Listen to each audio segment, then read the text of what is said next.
Hey, what's going on, everyone? This is Peter Jennings, and I go by CSURAM88 across the daily fantasy industry.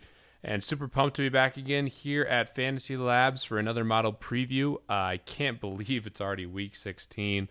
The NFL season has flown by, and now we have an interesting week where there's a ton of different games at different start times. The main slate is on Christmas Eve, so make sure you get those lineups set. Obviously, there's still a Thursday slate, multiple games on Christmas itself, including a game with my Denver Broncos, and then a Monday night game as well with the Cowboys. So great week of football to kind of close the year out. Hope 2016 has been great for you guys, and certainly trying to finish out strong here. And there are a lot of great tournaments across the industry to take advantage of. So looking at the quarterback position this week, I think there are more viable options for tournaments at quarterback this week than there have been all year. I love a ton of spots. I love cheap guys. I love expensive guys. And we'll talk about a variety of the guys in play this week. Taking a look here specifically at the model that I made. A pretty standard model because I wanted to really get a grasp of what my normal models would spit out in terms of the top rated quarterbacks based on their expectation relative to their salary, and pretty happy with the guys at the top here. So I have Vegas score at 10 points. This is something that I always put in my models, taking into account a lot of different Vegas information, including the totals, the money line, etc. We have the opponent rating, which gets better and better as the season goes on, basically taking a look at how specific position has done versus defense. So this is going to be taking a look at how the quarterbacks have done, and it leverages the plus minus stat that's proprietary here at Fantasy Labs versus that position. So I really like looking at this. You can really get a really good idea of how we're taking a look at the matchup and what specifically to look at pertaining to the guys and the spot that they're in. Projected points per dollar, I have at 35. I'm recording this here on Wednesday afternoon. I did wait a little bit longer to get some updates. And basically, these projections will change throughout the week. That's one thing I think that's really critical, is having your projections change based on the news, the weather, and other information that comes out. So these will change, but here are the projections that we currently have for the quarterback here on Wednesday. I projected plus minus at 25 points. I talked about that already. And basically, this is taking into account their salary as well, a huge part of my model every single week. And then I projected ceiling at 10. I wanted to take a look here specific to some of these quarterbacks for tournaments. So you can see I have nothing else weighted, and this is what it spit out. So let's take a look here at a couple different things before we dive into how the quarterbacks are rated. One thing I really like to do is look at the ownership. So Adam Levitan and the Fantasy Labs crew is constantly looking at this and updating ownership projections. And this is a great way to kind of get an idea of who might be the cash game quarterbacks and where you can find potential leverage as well with the ownership, especially in tournaments. So Drew Brees is the highest rated quarterback in my model, and no surprise, he's expected to be the highest owned. I do think this will probably come to fruition with a big game that he had last week against Arizona. Now he gets to go home where historically has been a lot better, big splits, and I think he's in a really good spot. You have to love all the volume he puts up. He gets a ton of opportunity, and he really is the key to the Saints offense. Next highest owned is projected to be Aaron Rodgers. I think that has a lot to do with his price. You have Jameis Winston right below him at 6,500. And you'll see here, Matt Barkley's a cheap quarterback. We're expected to be owned. Philip Rivers versus Cleveland. But some guys I really like that I'm going to talk about in a second. Andrew Luck at 5-8. Derek Carr at 2-4, probably because of his price. You look at some of these other guys who just came off bad games, like Kirk Cousins, Tyrod Taylor, who was rating well in my model, expected to be relatively low owned.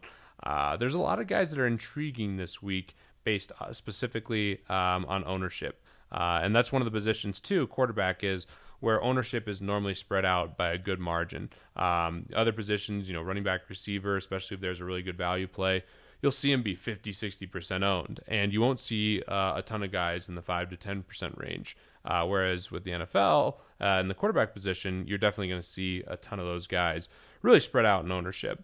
And that kind of goes what I was trying to say there is in other sports, you'll see ownership spread out at some positions, but normally it'll be pretty narrow in terms of the cash game plays. And that's pretty true for the NFL as well, with the exception of quarterback. And it's really true in tournaments with the NFL, really different ownership projections that you'll see across the board. So I think that's really cool and something that I'm really proud of here at Fantasy Labs. And the guys are just crushing with the ownership, and it certainly is helpful for tournaments. So the other thing as I weighted is the projected ceiling, and you'll see here Drew Brees, Matt Ryan at the top, big part of the reason Drew Brees is rating so well is his projected ceiling. This is one thing I like to leverage a lot here at Fantasy Labs, is taking a look at the ceiling projections and how to utilize them. And then we have the projections here too. This is just a way to see how well, in terms of raw points, we expect guys to do, which I think is helpful as well. So those are some different things I'm always looking at. I'm always moving around the different stats, but let's take a look at the ratings and how everything turned out. Drew Brees, I just talked about extensively. I mean, he has such good home splits here. Second highest total on the week is this game. Everything's pointing towards Drew Brees, and I expect him to be the highest owned, just like we have at 13 to 16%. Wouldn't surprise me if it actually ended up higher than that. Tyrod Taylor's number 2, and I like Tyrod Taylor. A lot of rushing equity, which is nice. You have to really feel good about taking a quarterback who's going to have additional upside with his legs. You'll see his rushing yards, with the exception of that Pittsburgh game. He's been really consistent. He's getting opportunity, and he's constantly finding times to scramble, and he's capable of scoring rushing touchdowns as well. The nice thing about him in this spot is I expect Buffalo's defense to have a good game against Matt Moore in Miami, which I think should lead to a lot of short fields and hopefully a lot of red zone opportunities for Tyrod Taylor. The concern with him is that LaShawn McCoy and the running game take away touchdowns, but I do think this is a pretty good spot for Tyrod Taylor, especially at that price. I love Andrew Luck this week. I like Andrew Luck pretty much every week, even with everyone going down. A lot of injuries on this team. He still has played really well. And there's upside with Andrew Luck. Just had a big game relatively against Minnesota. Obviously, it would have been nice if he would have gotten over 300 yards and 3 touchdowns, but they were just trying to kill the clock at the end of the game. This game hadn't been a blowout. I think he easily would have gotten there. So I like Andrew Luck in this spot. I don't love him relative to some other guys. I do think that he's a really nice tournament play, though. Matt Barkley, the next guy, you had to really be impressed with the way Matt Barkley's playing. 43 attempts for going for 362 yards last week. Did throw some interceptions, but you have to be happy that he's being aggressive. Going against this Washington secondary, I think they're actually a really good matchup. With the exception of Josh Norman, I think you can stack him against a lot of guys, or stack him with a lot of guys. Alshon Jeffrey, I expect to see Josh Norman, which is what I was trying to say. So I think the other options are probably better. I really like Meredith this week with Matt Barkley. Matt Ryan, the next guy on the list here, going against Carolina. I think him and Cam Newton make great plays. Atlanta's offense has been fantastic. Really, just all about game flow. It's the number one offense, and if he gets Julio Jones back, I think it can make for an even better play. So I'm on Matt Ryan. Definitely would have had a huge game last week if he wouldn't have gotten pulled early and Devontae Freeman wouldn't have done so much damage on the ground. But I think Matt Ryan makes another fabulous play this week. Blake Bortles.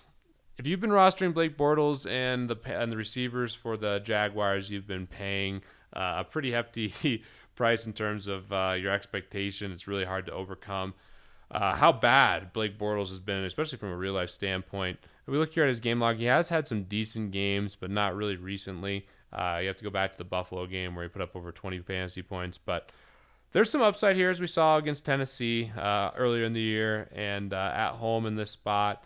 I think that there's reason to be optimistic, especially since you can get really nice value guys with him in terms of your stack. Marquise Lee and Allen Robinson are both really cheap. And if there's a week to roster him, it's this week. But it's always scary to be playing Blake Bortles. He can really put up some stinkers and hasn't looked good all year. Jameis Winston, Aaron Rodgers, I think both make excellent plays in this price range. You can see here we both of these guys are expected to have high ownership. I think it makes a ton of sense. Obviously, they're both in really good spots relatively. Minnesota's defense was really good to start the year, but they've been tapering down. Aaron Rodgers has been just fantastic, and that price tag is really, really nice. The only concerning thing with both these guys and Blake Bortles and Matt Ryan is it's divisional games.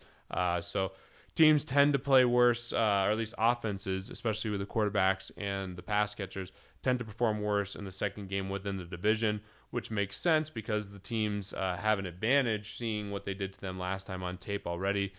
So I think that there's a little bit of a concern with the guys in the division, but still a great spot over here overall for Jameis Winston and for Aaron Rodgers. Stafford's on the Monday night slate. I probably won't have much of him at all on the slates where he is available.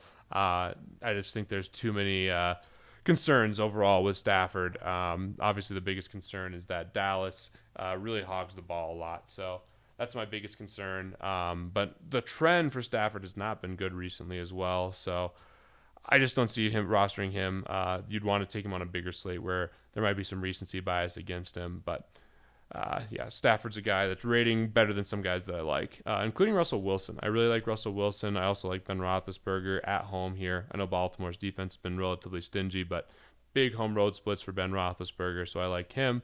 Love Russell Wilson. He's finally healthy, and against this Arizona defense, I think they might give up. Honestly, they don't have any incentive to play for outside of individual contracts. Obviously, the team still wants to win, but they're out of the playoff hunt, and they just got torched by Drew Brees at home. So I think Russell Wilson could have a really nice game here, and definitely still has some rushing upside, which you like.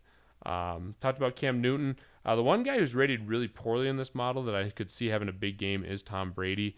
Does have a high overall projection. But the nice thing here with Tom Brady is he should put up a big score against this Jets secondary. The Patriots currently have the highest team total on the week, and the Jets have just gotten crushed by the pass. Only concern with Brady is that they get up so much that they just start running the ball to kill the clock. But in the event that they get up by a lot, hopefully it came from Tom Brady. So I think there's a lot of reasons to be optimistic here, and I do think he makes for a good play. The rest of these guys are interesting. I like Tom Savage a lot. Kirk Cousins as a bounce-back play I don't hate. Bryce Petty did get announced that he's going to play. Love Derek Carr this week against the Colts. I think stacking him up with Amari Cooper makes a lot of sense. So you can see here there's a ton of different guys that are really viable options. I definitely think it sets up for a great tournament week. Unfortunately, we do have big tournaments across the industry. So hope to see one of you guys at the top of the leaderboard, and good luck to all the Fantasy Lab subscribers this week.